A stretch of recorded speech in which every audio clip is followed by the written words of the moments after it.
Money से मान लीजिए। अब वहां पर लोग हिंदुओं से सीधे सीधे ये कह रहे हैं कि अगर अपना सामान बचाना है तो हमें पैसा दीजिए, फिर हम आपको प्रोटेक्शन देंगे। कट्टरपंथियों ने हिंदुओं के लिए रेट भी तय कर दिए हैं। जमीन बचानी है, घर बचाना है, जमीन बचाने के लिए 5 लाख टका तक का रेट तय किया गया है कि इतना पैसा देना होगा अगर अपनी जमीन बचानी है। पैसा न देने पर संपत्ति पर कब्जा करने की भी धमकी दी जा रही है कि अगर पैसा नहीं दोगे तो कोई भी आकर आपकी संपत्ति पर कब्जा कर लेगा। ये मुगल बादशाह औरंगजेब ने ये जजिया टैक्स लगाया था हिंदुओं पर एक समय में। आज वही टैक्स ऐसा लग रहा है, वो प्रोटेक्शन मनी बांग्लादेश के हिंदुओं पर लगाया जा रहा है। ये उनकी हालत है और इसीलिए उनके समर्थन में भारत के लोग बोल रहे हैं। लेकिन जब लोग बोल रहे हैं तो उन पर पत्थर बरसाए जा रहे हैं। आज इसी पर कर रही हूं महाभारत। ये रिपोर्ट देखिए।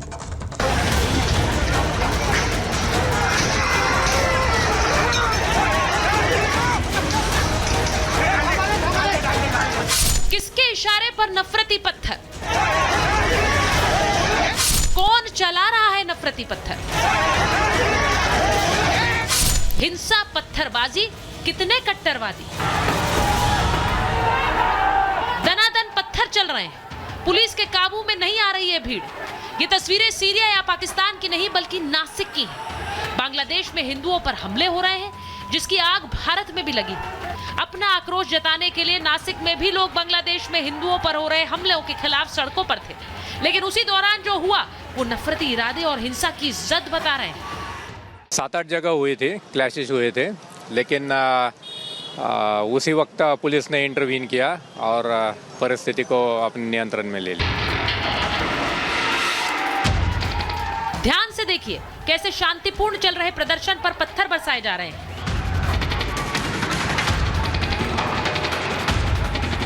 क्या हिंदुओं के समर्थन में देश में प्रदर्शन करना गुनाह है? क्या प्रदर्शन करने पर पत्थर बरसाना सही है? इसे लेकर बीजेपी और साधु संतों में आक्रोश देखने को मिल रहा है। यानी आप वहाँ मारोगे भी और यहाँ पे आने भी नहीं दोगे और यहाँ पर उनकी न्याय के लिए मार्च भी नहीं निकलने दोगे। आतंकी सोच रखने वालों की संख्या बढ़ते जा रही है। अगर इनकी सोच बढ़ेगी तो महाराष्ट्र का कोई भी हिंदू सुरक्षित नहीं रहेगा। सरकार से मेरा आग्रह है, जो लोग वहां पे हो रहे अल्पसंख्यकों पे अन्याय अत्याचार के समर्थन यहाँ कर रहे हैं, उसको कानून की कड़ी से कड़ी धाराओं में सलाखों के अंदर डाला जाए। ऐसे लोगों को चुने, ऐसे लोगों को देखे और ऐसे लोगों को भयावह जो जिस प्रकार से सजा हो सकती है वो दी जाए। वहीं इस मसले पर मुस्लिम स्कॉलर्स और धर्मगुरु क्या कह रहे हैं वो भी सुनिए। नासिक में जो हुआ है मैं उसकी भी मजम्मत करता हूं। अगर वहां पे मुसलमानों ने वाकई हमला किया और कोई साजिश नहीं है तो जिन्होंने भी हमला किया उनके खिलाफ सख्त से सख्त कार्रवाई होनी चाहिए। कोई संगठन बांग्लादेशी हिंदुओं के समर्थन में सड़क पर उतरता है तो मुसलमानों को चाहिए कि उसके साथ वो भी खड़ा हो जाए। इससे पहले 15 अगस्त को लाल किले की प्राचीर से प्रधानमंत्री नरेंद्र मोदी ने खुद हिंदुओं पर हो रहे अत्याचार पर चिंता जताई है। पड़ोसी देश के नाते चिंता होना मैं इसको समझ सकता हूं। मैं आशा करता हूं कि वहां पर हालात जल्द ही सामान्य होंगे। प्रधानमंत्री स्थिति सामान्य होने की बात कर रहे हैं। वहीं हिंदुस्तान में लोग जगह जगह बांग्लादेश में हिंदुओं पर अत्याचार का विरोध कर रहे हैं। लेकिन शांतिपूर्ण प्रदर्शन में अचानक पत्थरबाजी कई सवाल खड़े कर रही है। बांग्लादेश में हिंदुओं पर अत्याचार के खिलाफ आवाज उठाने के लिए देश भर में प्रदर्शन जारी है। कल की ये तस्वीरें देखिए। ये तस्वीरें राजधानी दिल्ली की हैं। देश में हिंदू गुस्से में है, लेकिन हिंदुओं के समर्थन में शांतिपूर्ण प्रदर्शन के खिलाफ कौन है? शांतिपूर्ण प्रदर्शन में अराजक तत्व कहां से घुसा है? माहौल खराब करने की कोशिश आखिर क्यों की गई? सवाल यह भी कि क्या देश में कोई है जो चाह रहा है कि हिंदुस्तान में भी एक बांग्लादेश बन जाए? Bureau report, Republic Bharat.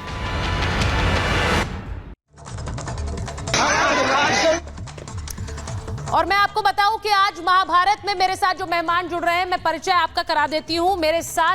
मेरे साथ स्टूडियो में यहाँ पर ममता काले जी आ गई हैं, राजनीतिक विश्लेषक हैं। हमारे साथ मुमताज आलम रिजवी साहब आ गए हैं, पत्रकार हैं, राजनीतिक विश्लेषक हैं। हमारे साथ स्टूडियो में राज मिश्रा जी हैं, हिंदू धर्म गुरु हैं। और बाहर से हमारे साथ बीजेपी के राष्ट्रीय प्रवक्ता अजय आलोक जी जुड़ रहे हैं, दानिश कुरैशी साहब जुड़ रहे हैं, MIM के प्रवक्ता हैं। लेकिन मैं सबसे पहले अजय जी आपके पास आ रही हूँ क्योंकि एक तस्वीर इस देश में दिखी है जो बड़े सवाल खड़े करती है। हिंदुओं के समर्थन में एक प्रोटेस्ट मार्च निकल रहा है देश में, और उस पर पत्थर बरसाने वाले कहां से आ जाते हैं। लाल किले की प्राचीर से देश के प्रधानमंत्री हिंदुओं की स्थिति पर चिंता व्यक्त करते हैं, लेकिन यहां उन्हीं हिंदुओं के समर्थन में जब मार्च निकलता है तो उस पर नफरती पत्थर कौन बरसा रहा है?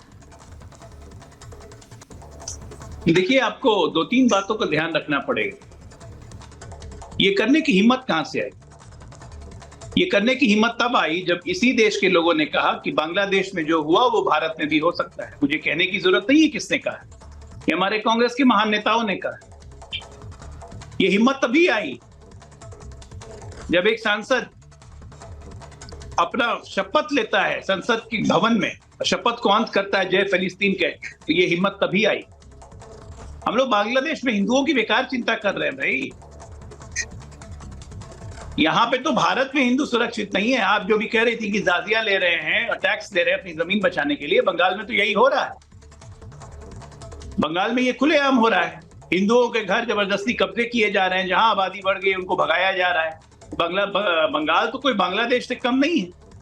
आप ये देखिए कि किसी राज्य में 5000 की भीड़ अस्पताल पे हमला कर देती है, किसको बचाने की कोशिश हो रही है? तुष्टीकरण का नंगा नाच जो इस देश में हो रहा है वो सब देख रहे हैं आंख खोल के। बस हिंदुओं की सहिष्णुता का फायदा उठाते रहिए। जरा सोचिए वो दृश्य कि जिस तरह से ये पत्थर बरसा रहे हैं, उस तरह से अगर पूरे देश में पत्थर बरसाने लगे, अब बांग्लादेश वाला हाल सही में हो जाए तो क्या होगा इस देश का? यही क्या इच्छा है इन लोग की, यही लोग के मन है, यही आरज़ू है इनकी।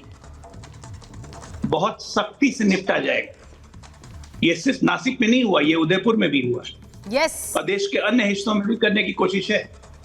ये बहुत सख्ती से निपटा जाएगा, क्रश कर दिए जाएंगे ऐसे करने वाले। ये बांग्लादेश नहीं है। कल हाफिज लश्कर तोयबा के कोई फाउंडर को सुन रहा था, शब्द क्या थे जानती हैं?